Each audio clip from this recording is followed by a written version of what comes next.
What is up, gang? Gerard here, and I am really excited. I'm all about fermenting, but today I have something that I just learned to ferment, and I learned that it is delicious. It's Kvass, Kvass is traditionally rye bread that goes stale, and then you put it in water and you make this beverage out of, right? Instead of going to use carbohydrates from rye bread, I'm going to use banana, which I love because bananas are cheap, easy to come by, and usually I buy a bunch of bananas and then have a couple left over, and that's all I need for this. So I got my gallon mason jar here, some bananas, organic raisins, and then some ground cinnamon for flavor, and then a little salt, but that's about all I need. So this is how easy this is. Peel bananas, toss them in there, throw some raisins in, the cinnamon, and then water, and that's it. And what I love about this recipe is I'm staying with friends right now, and they like their sodas. They like Monster energy drinks and all sorts of stuff like that. And there's a couple of teenage boys and stuff, and making healthy stuff for them is not always a big hit because it's just not loaded with sugar. And it's not. As you can tell, I'm being very meticulous about how many raisins I'm putting in. No, that's a joke. I'm not really counting much at all, just throwing some in there. But this has the sweetness of banana, and then because it ferments for a couple days, it adds the sourness. It's this great complexity. And what'll happen is we'll have this concentrated fermented banana water in here, kvass, and then I just take that water and then I added a little sparkling water along with it. I'm going to add a little bit of salt here, a couple pinches, not much,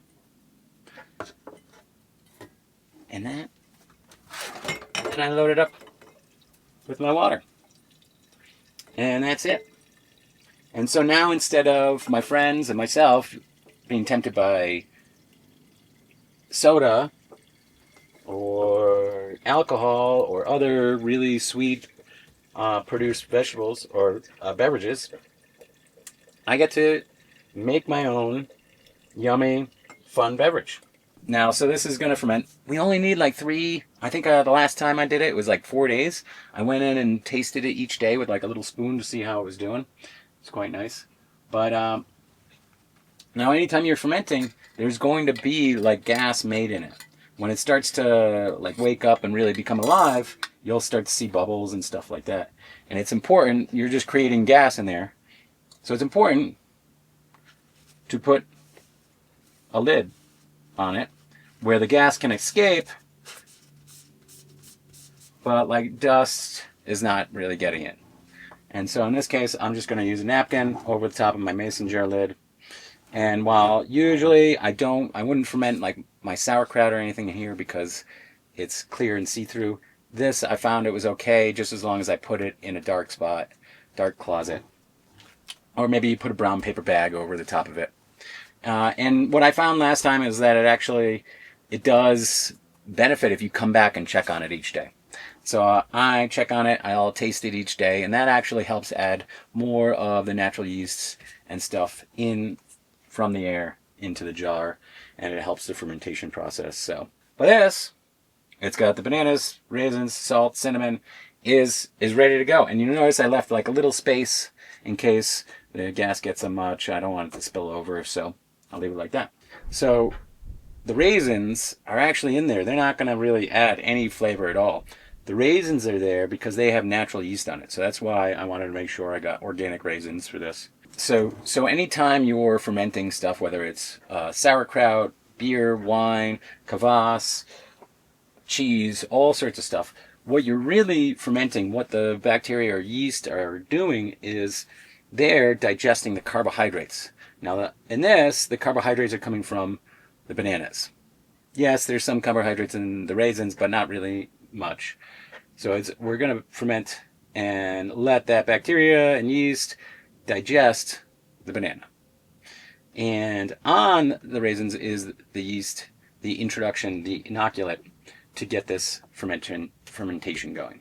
If you want to like maybe kickstart it a little more, if you have some homemade sauerkraut juice or something like that, you can pour it on the top, just like a little bit to help start.